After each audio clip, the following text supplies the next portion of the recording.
जोधपुर का मेहरानगढ़ फोर्ट जोधपुर की सबसे बड़ी और सबसे प्रसिद्ध इमारत है। यहाँ का मेहरानगढ़ का किला 1460 में राव जोधाजी द्वारा बनवाया गया है मेहरानगढ़ फोर्ट। और मेहरानगढ़ फोर्ट एक समय पे राठौर क्लैन का हेडक्वार्टर भी माना जाता था। राठौर क्लैन जो कि सन गॉड या फिर सूर्य के वंशज माने जाते थे। जोधपुर के बीचों बीच 410 फीट की पहाड़ी की चोटी पे शान से खड़ा है मेहरानगढ़ फोर्ट। नमस्कार दोस्तों, मेरा नाम है doctor Anuj Bansal and welcome to Anuj bucket. आज इस वीडियो में हम आपको बताने वाले हैं जोधपुर के मेहरानगढ़ फोर्ट के बारे में कुछ ऐसी इंटरेस्टिंग बातें और रहस्य जो आपको पहले कभी नहीं पता थे। तो जोधपुर की इस मेहरानगढ़ की वीडियो को आप अंत तक देखें और यदि आप नए हैं तो हमारा चैनल सब्सक्राइब जरूर करें। लाल बटन के साथ दबाएं घंटे का निशान, जिसके बाद आप दबा सकते हैं ऑल नोटिफिकेशन। तो चलिए शुरू करते हैं अपनी मेहरानगढ़ फोर्ट की वीडियो। नंबर 1, 35 राजा। मेहरानगढ़ फोर्ट जो है it is one of the best fort in the India, so that is why it is awarded by the UNESCO. और 1459 में राव जोधा ने इसको बनाया था, इसलिए इस जगह का नाम पड़ा Jodhpur. Marwar was the older name of Jodhpur और उसकी कैपिटल मंडोर हुआ करती थी, जो कि रेलवे स्टेशन से 10 किलोमीटर दूर है। ये फोर्ट एक राजा ने नहीं बनाया है, ये 35 राजाओं के कंट्रीब्यूशन से ये आज की तारीख में आप जो फोर्ट देख रहे हैं वो है, नजर आ रहा है आपको। मेहरानगढ़ फोर्ट जोधपुर का सबसे इम्पोर्टेंट फोर्ट है, जो कि एक यूनेस्को वर्ल्ड हेरिटेज साइट भी है। जोधपुर जिसका पहले नाम हुआ करता था मारवाड़ और जिसकी कैपिटल थी मंडोर। जोधपुर का यह मेहरानगढ़ फोर्ट सबसे पहले बनना शुरू हुआ 1459 में, जिसे बनवाना शुरू किया था राव जोधा जी ने। और इसको बनने में पूरे 35 राजाओं का कंट्रीब्यूशन लगा है, जिसमें आखिरी रूम बनवाया गया 1940 में। Number 2, the sun fort. This is the whole fort and this is called Mehrangarh, and Mehrangarh why it's called because Mehran is the meaning of sun, Okay. and it is language in the Persian language। और गढ़ का मतलब था fort. क्योंकि these all dynasties those are ruling since from 1459, they all are the Suryavanshi, इसलिए इन्होंने अपने fort का नाम रखा है सन फोर्ट, यानी कि मेहरानगढ़। मेहरानगढ़ फोर्ट जिसे सन फोर्ट के नाम से भी जाना जाता है, क्योंकि मेहरान का मतलब होता है सन और गढ़ मतलब होता है फोर्ट। क्योंकि ऐसा माना जाता था जिन्होंने मेहरानगढ़ फोर्ट बनवाया था वह सूर्यवंशी थे, यानी कि सूर्य भगवान के वंशज, इसलिए उन्होंने अपने फोर्ट का नाम रखा मेहरानगढ़ फोर्ट, जिसका दूसरा मतलब है सन फोर्ट। नंबर 3, पचेटिया पहाड़ी। ये एक पहाड़ी पे बना हुआ है जिसको कि पचेटिया हिल कहते हैं, और ये एक विशेष रॉक है, वॉल्केनिक रॉक है। कई सारे यहाँ पे जब भी कभी भूकंप अगर आए होंगे उस जमाने के अंदर, इसको कोई इफेक्ट नहीं हुआ। और जितना भी कंस्ट्रक्शन आप देख रहे हैं सारा सैंडस्टोन से बना हुआ। सामने देखिए येलो कलर की जो बिल्डिंग नजर आ रही है आपको, प्योरली राजपूत स्टाइल की, हिंदू स्टाइल की है, जो कि तकरीबन 450 से 500 साल पुरानी है। मेहरानगढ़ फोर्ट जिस पहाड़ी के ऊपर बनाया गया है उस पहाड़ी का नाम है पचेटिया हिल, जो कि माना जाता है कि कई सालों पहले एक वॉल्केनिक रॉक से डेवलप हुआ था। इसीलिए मेहरानगढ़ फोर्ट पे भूकंप या किसी नेचुरल कैलामिटी का असर नहीं होता। और मेहरानगढ़ फोर्ट जिस पत्थर से बनाया गया है वो है red sandstone. Number 4, bullet marks. Look at here, in front of you, you can see some of the red circles.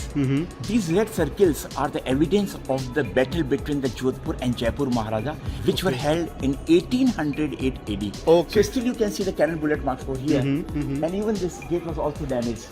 And in those times we were always kept very narrow gate just for a security purpose, so enemy can't go easily inside.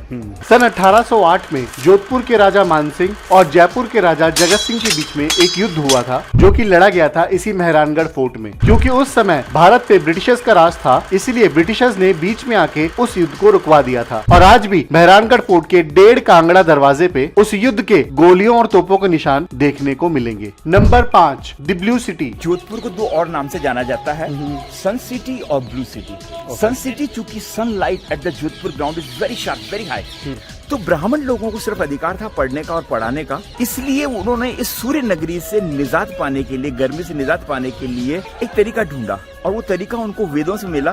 तो उन्होंने अपने मकानों को गर्मी में ठंडा रखने के लिए चूने के पानी से व्हाइट कलर से पेंट करना शुरू किया। बट एक प्रॉब्लम अकर होने लगी, एक प्रॉब्लम पैदा होने लगी, वो ये होने लगी कि सफेद कलर को अगर आप सनलाइट के अंदर लंबे समय तक रखते हैं तो डीपिगमेटाइज हो जाता है, यानी कि सफेद से पीला बन जाता है, चूंकि अल्ट्रावायलेट रेज सनलाइट में होती है। इस वजह से तो उसका भी निजात ब्राह्मण लोगों ने निकाला कि जब वो दिवाली के ओकेजन पे अपने मकानों को व्हाइट वॉश करते थे तो उसमें थोड़ा लाल बुर्ज या नील डाल के, इंडिगो डाल के और पेंट कर दिया करते थे, तो मकान they doesn't change with the white to yellow colour, due to ultraviolet rays, and secondly they were very cool in these houses and doesn't change with the colors, so that is why the city has also called blue city, which had nice view of this. Jodhpur का नाम blue city क्यों रखा गया? वो इसलिए क्योंकि पुराने जमाने में जोधपुर सन सिटी के नाम से भी जाना जाता था, यानी कि जोधपुर एक बहुत ही गर्म शहर था जो कि आज भी है। तो उस समय के पंडितों ने एक सुझाव दिया कि क्यों ना जोधपुर के सारे घरों को सफेद पेंट में नील मिला के पोत दिया जाए, क्योंकि सफेद पेंट सूर्य की रोशनी को रिफ्लेक्ट करता है, जिससे कि सफेद पेंट के अंदर वाला घर ठंडा रहे। इसी वजह से जोधपुर के सारे घरों को नीला पेंट कर दिया गया, जिसकी वजह से जोधपुर का नाम ब्लू सिटी पड़ा। Number 6, fort limit. Rao Jodha ji, जैसा कि मैंने कहा था 1459 में उन्होंने इसकी स्थापना की थी। उससे पहले वो लोग मंडोर में राज्य किया करते थे, जिसको कि मारवाड़ कहा करते थे। उस वक्त फोर्ट की लिमिट सिर्फ यहाँ तक ही थी। ये दो आप होल दिख रहे हैं, और इंस्पाइट ऑफ द गेट, उस जमाने में गेट नहीं बनते थे, तो उन दो होल्स के बीच में ऐसे बैम्बूस को लगा दिया करते थे। इन बैम्बूस को बैरियर कहते हैं इंग्लिश में, और हिंदी में हम लोग अपने मारवाड़ी लैंग्वेज को फलसा कहते हैं। तो उनके जमाने के अंदर ये लिमिट थी फोर्ट की। 1459 में जब मेहरानगढ़ फोर्ट बनना शुरू हुआ, तब मेहरानगढ़ फोर्ट की लिमिट बहुत ही छोटी थी। उस समय क्योंकि महलों के गेट नहीं हुआ करते थे, इसलिए दो बड़े बड़े बैम्बू स्टिक से किले की बाउंड्रीज बना दी जाती थी, जिनका नाम था फलसा। Number 7, sacrifice. कि जब ये फोर्ट बना था तो एक आदमी की जीवित कुर्बानी दी गई थी यहाँ पे। ऐसा माना जाता है कि जिस इंसान की कुर्बानी दी जाती है उसकी आत्मा उस फोर्ट को सुरक्षित रखती है, और ये बात सत्य भी है कि ये फोर्ट अनकॉन्कर्ड फोर्ट है। तो एक आदमी जिसका नाम था राजा राम मेघवाल, वो मेघवाल संप्रदाय से था, वो तैयार हो गया कि ठीक है मैं तैयार हूँ अपने आप को सेक्रीफाइस करने के लिए, जिंदा दफन होने के लिए नींव के अंदर, लेकिन मेरी एक शर्त है। तो बोला क्या शर्त है? बोला कि एक तराजू मुझे बिठा के दूसरे तराजू के अंदर, दूसरे पलड़े के अंदर सोना रखते जाए, जितना मेरे बराबर का सोना हो जाए मेरी आंखों के सामने मेरे रिश्तेदारों को दे दिया जाए। पुराने जमाने में जब भी कोई फोर्ट बनाया जाता था, तब एक जिंदा आदमी को फोर्ट बनाने से पहले सैक्रिफाइस किया जाता था, इस बिलीव के साथ कि उसकी आत्मा उस किले की रक्षा करेगी। तो मेहरानगढ़ फोर्ट बनने के समय राजा राम मेघवाल नाम का एक आदमी अपने सैक्रिफाइस के लिए तैयार हुआ, लेकिन उसकी एक शर्त थी कि उसके वजन जितना सोना उसके मरने के बाद उसके परिवार वालों को दे दिया जाए। तब जाके उन्होंने मेहरानगढ़ फोर्ट बनने से पहले जिंदा समाधि ले ली। नंबर 8, लोहा पोल। वो आयरन गेट कहते हैं, लोहा पोल कहते हैं, और ये बहुत स्ट्रॉन्गेस्ट पोल है, यानी कि गेट है जो कि प्रोटेक्ट करता है दुश्मनों को अंदर आने के लिए। यहाँ पे देखिए फोर्ट, इसके दरवाजे के ऊपर स्पाइक्स लगे हुए हैं। ये स्पाइक्स एक्चुअली हाथी की टक्कर को रोकने के लिए है, क्योंकि उस जमाने में जब एनिमीज आती थी तो इसको तोड़ने के लिए, इस दरवाजे को तोड़ने के लिए जब हिट करती थी तो डर जाता था इन स्पाइक से। एंड दूसरी एक चीज आप और नोट करिए कि दरवाजा जो है वो तिरछा बना हुआ है, रास्ता सीधा था बजाय वहाँ बनने के यहाँ बना हुआ है, क्योंकि जब हाथी अगर तोड़ने के लिए भागता हुआ आएगा और वो मुड़ेगा तो उसका मूवमेंट ऑफ इनर्शिया, उसका पावर कम हो जाएगा। मेहरानगढ़ फोर्ट में एंट्री के लिए आपको कई सारे दरवाजे या गेट देखने को मिलेंगे, जिनका नाम है डेढ़ कांगड़ा फोर्ट, इमरतिया पोल, सूर्य पोल, चांद पोल और लोहा पोल। लोहा पोल मेहरानगढ़ फोर्ट का सबसे मजबूत गेट माना जाता है, जो कि बनाया गया था दुश्मनों से मेहरानगढ़ फोर्ट की रक्षा करने के लिए। ये गेट बहुत ही स्ट्रेटेजिकली प्लान करके बनाया गया है, जिससे कि बड़े बड़े हाथी भी इस गेट को टक्कर मार के इसे तोड़ न सके। नंबर 9, सती प्रथा। सती हैंडप्रिंट्स। सती यानी कि लेडीज उस जमाने में राजपूतों की सतियां होती थी, पत्नी कोई भी कास्ट होती है, ये डजंट मीन कि राजपूतों की बहुत बड़ी मिथ है कि राजपूत कोई भी। उस जमाने में जब मुगल लोग यहाँ थे तो उनकी दृष्टि बड़ी गंदी थी हमारे औरतों के प्रति, तो औरतें नहीं चाहती थी कि उनका सतीत्व तो खराब हो दूसरे और वो मुगलों के साथ में, तो वो अपने आप को अपने हस्बैंड की डेड बॉडी के साथ में जल जाना पसंद करती, उसको सती कहते हैं। तो ये सतियों के हाथ के निशान है, ये छोटे निशान कोई बच्चियों के नहीं है, जिसमें सिंबॉलिक है। पुराने जमाने में जब मेहरानगढ़ फोर्ट के अंदर किसी भी राजा की मृत्यु होती थी तो उनकी वाइफ अपने राजा के साथ सती होना पसंद करती थी, क्योंकि उस जमाने में अपने पति के मरने के बाद कोई भी औरत मुगलों के हाथों अपना व्यक्तित्व खराब नहीं करना चाहती थी, इसलिए वह अपने पति के साथ सती हो जाती थी और सती होने से पहले वह अपने हाथों की मेहंदी के निशान मेहरानगढ़ फोर्ट की दीवारों पे छोड़ जाती थी। नंबर 10, श्रृंगार चौकी। श्रृंगार चौकी यानी कि जब भी राजाओं का राज तिलक होता था, कोरोनेशन होता था, वो यही पे होता था, इस मार्बल चेयर के ऊपर, और प्लेटफॉर्म के ऊपर सिर्फ उनके ब्लड रिलेटिव जो थे वो बैठा करते थे, बाकी के ऑफिसर्स और गणमान्य व्यक्ति सब नीचे जमीन पे दरी के ऊपर बैठा करते थे। मेहरानगढ़ फोर्ट में एक चौक है जहाँ पर एक संगे मरबल की कुर्सी रखी है। उस चौक की सबसे खास बात यह है कि उस जमाने में जब भी किसी राजा का राज तिलक होता था तो वह इसी श्रृंगार चौकी में इस मार्बल चेयर पे बैठ के होता था और इस श्रृंगार चौकी में सिर्फ राजा के परिवार के लोग और मंत्रीगण को आने की इजाजत थी और उन्हीं के सामने होता था राजा का राज तिलक। नंबर 11 हौदा। राजाओं के लिए हाथी हुआ करता था, ट्रांसपोर्टेशन क्योंकि उनका हाई स्टेटस था जी। तो जो हाथी पर बैठे थे तो उनको they required a chair, a seat, and that seat has called in our language howdah. तो ये एलिफेंट सीट जो थी वो मेटल की, वुड की बनी हुआ करती थी और इसको हाथी की पीठ पे कस दिया जाता था जिससे कि गिरे ना वो चेन से और रोप से। और फ्रंट चेयर जो होती थी वो राजा के लिए होती थी और बैक चेयर उसके बॉडीगार्ड के लिए हुआ करती है, उसके असिस्टेंट के लिए हुआ करती है। और जिस पे अम्ब्रेला लगा मतलब कि वो राजा ही है, अगर वो राजा नहीं है तो उसके ऊपर अम्ब्रेला नहीं लगेगा। मेहरानगढ़ फोर्ट में पुराने जमाने के राजाओं का हौदा भी रखा हुआ है। हौदा मतलब हाथी के कमर पे बैठने के लिए राजाओं की गद्दी। राजाओं का ये हौदा या फिर एलिफेंट सीट बनाई जाती थी लकड़ी की, मेटल की या फिर चांदी की, जिसपे राजा बैठ के पूरे शहर का भ्रमण करते थे और उनके ऊपर लगाया जाता था उनका छाता। अगर हौदा पे बैठे राजा के ऊपर छाता नहीं लगा तो इसका मतलब ये था कि वो राजा है ही नहीं। नंबर 12 पालकी। पुराने वक्त में शॉर्ट डिस्टेंसेस जो थे वो पालकियों में ट्रैवल किया करते थे। दो तरह की होती थी, कवर्ड सब लेडीज के लिए और खुली सारी जेंट्स के लिए हुआ करती थी। और till 20th century we were used in our societies. These were used by the noble people or either the king people. 20th century तक बराबर यूज होती रही है हमारे राजस्थान के अंदर। नोबल्स ने यूज की है, रिच लोगों ने। पुराने जमाने में जब राजाओं को एक शहर से दूसरे शहर का सफर तय करना होता था तो वो तय करते थे इन पालकियों में। राजाओं के परिवार के लिए दो तरीके की पालकी हुआ करती थी, जिसमें ओपन पालकी होती थी राजाओं के लिए और क्लोज्ड यानी कि बंद पालकी होती थी उनकी रानियों के लिए। कहते हैं कि आज 20वीं सदी तक रॉयल्स और नोबल परिवार के लोग इस तरीके की पालकियां इस्तेमाल करते हैं। नंबर 13 दौलत खाना।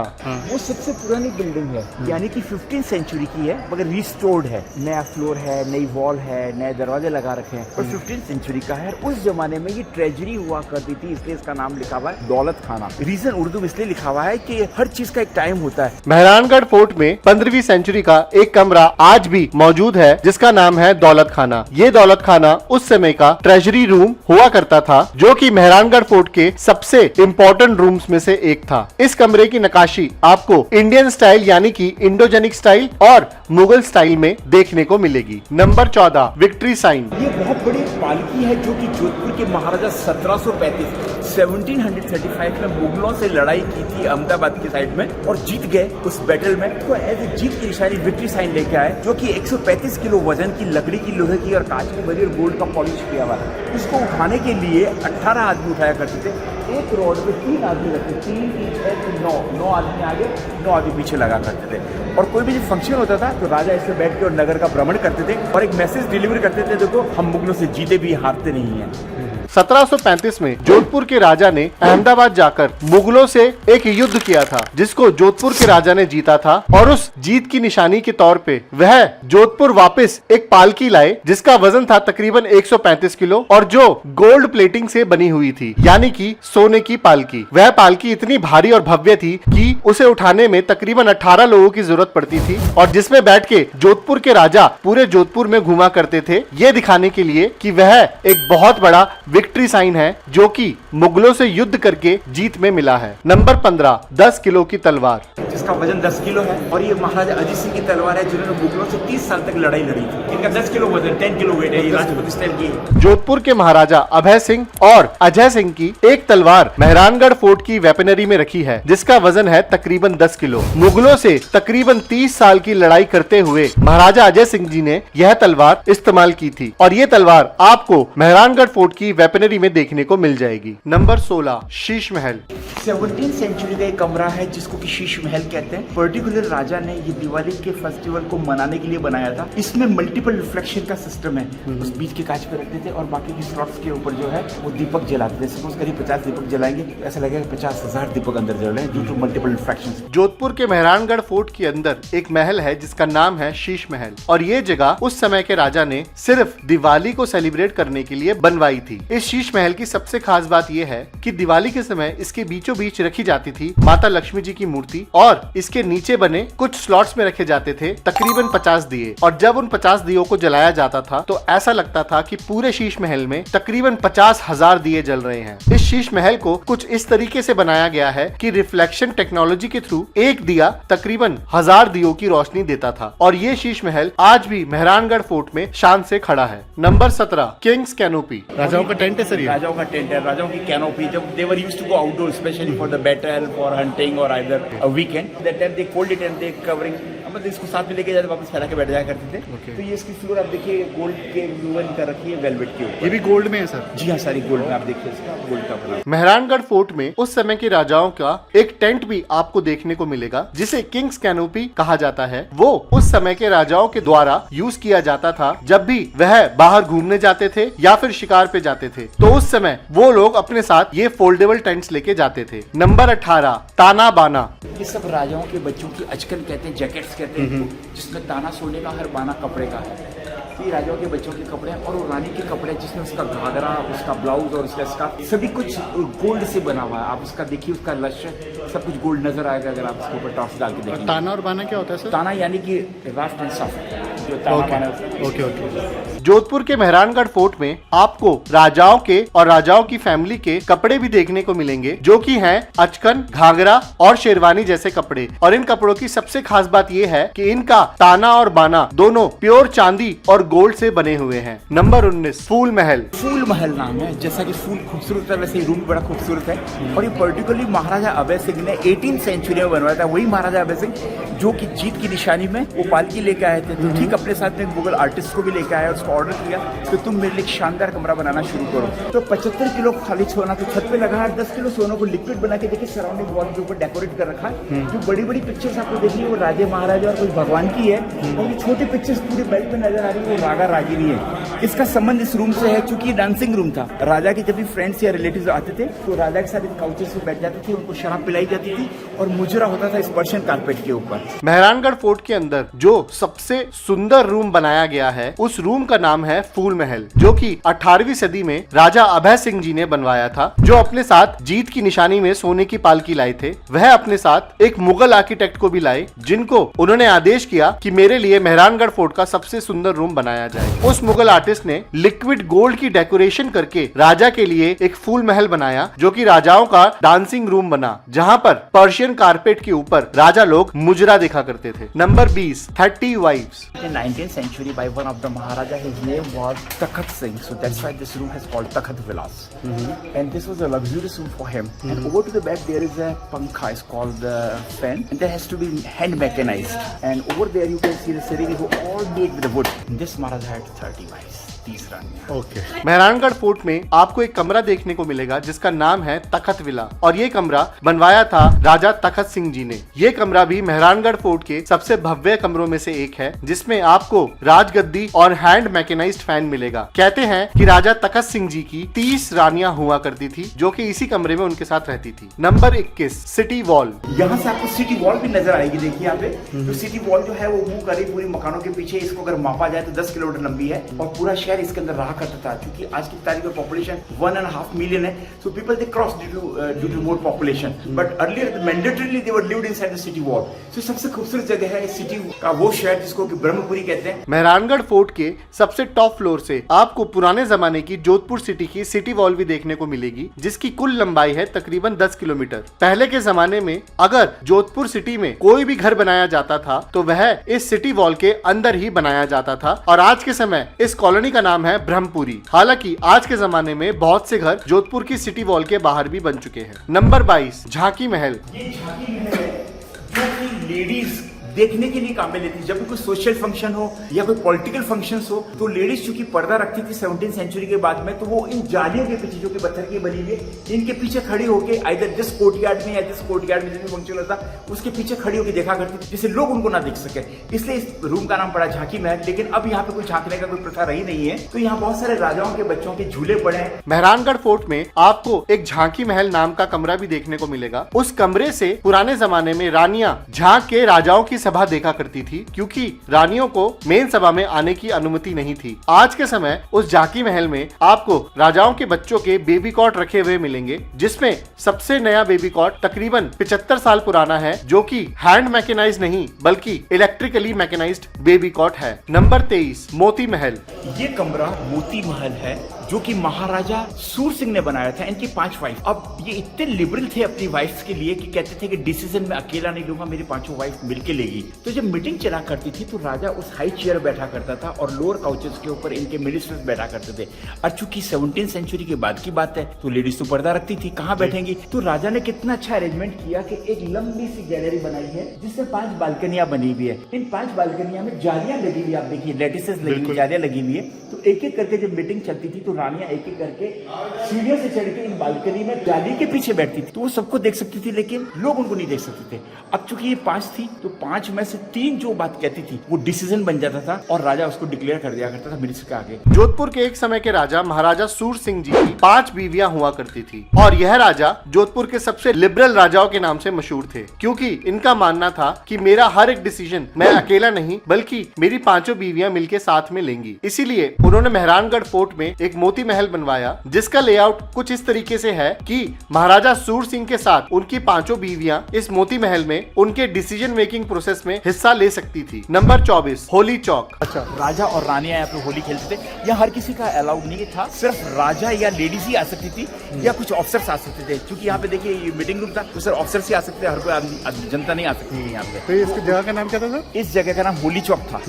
और वो जो आप गेट देख रहे हैं जहाँ से हम पास होंगे उसको कहते हैं जनानी रोड, यानी कि ladies quarter, ladies premise. Ladies के सारे बेडरूम्स उधर ही हुआ करते थे। अब जिस राजा की 30 रानियां तो नेचुरली बेडरूम तो खूब सारे चाहिए, वहाँ 60 बेडरूम्स है रानियों के अलग अलग। जोधपुर के मेहरानगढ़ फोर्ट में आपको एक होली चौक भी देखने को मिलेगा। वह चौक बनवाया गया था होली खेलने के लिए और इस चौक में सिर्फ राजा, रानी, रॉयल परिवार के लोग और कुछ मिनिस्टर्स को ही आना अलाउड था और ये चौक सिर्फ होली खेलने के लिए इस्तेमाल किया जाता था। तो ये थी मेहरानगढ़ फोर्ट के बारे में कुछ इंटरेस्टिंग और हिडन फैक्ट्स। आई होप आपको ये वीडियो पसंद आई है। पसंद आई है तो लाइक का बटन दबाएं और यदि आप नए हैं तो हमारा चैनल सब्सक्राइब जरूर करें। और अगर आपको लगता है कि इसके अलावा भी कोई फैक्ट है जो हमसे छूट गया है तो हमारे कमेंट्स में लिख के हमें जरूर बताएं। हमने ऐसे ही जोधपुर की टॉप प्लेसेस टू विजिट की वीडियो बनाई है, जिसका लिंक आपको हमारे डिस्क्रिप्शन में मिल जाएगा। जिसके साथ साथ जोधपुर की पूरी ट्रैवल गाइड की वीडियो भी आपको हमारे डिस्क्रिप्शन में मिल जाएगी, तो वो वीडियो जरूर जाके देखें। अगर आपको लगता है कि ये वीडियो आपके काम आई है तो आप हमारी मेंबरशिप लेकर भी हमें सपोर्ट कर सकते हैं। यदि आपको इस वीडियो में दी गई जानकारी के अलावा भी कुछ पूछना है तो आप हमारे कमेंट सेक्शन में लिख के हमसे पूछ सकते हैं। हम कोशिश करते हैं कि हम अपने हर कमेंट का जवाब जरूर दें। अगर इसके बाद भी आपका कोई डाउट रह जाता है तो आप हमारा लाइव सेशन भी अटेंड कर सकते हैं, जो कि हम करते हैं हर सैटरडे को। जी हाँ, हम एवरी सैटरडे एक लाइव सेशन करते हैं जिसमें हम आपकी हर ट्रैवल क्वेरी का जवाब देने की कोशिश करते हैं। या फिर आप डाउनलोड करें हमारी ऐप डिस्क्रिप्शन में दिए गए लिंक से। तो बस इसी तरह हमारी वीडियोस देखते रहें और हमसे कनेक्टेड रहें। It was very nice to be with you again. Be well,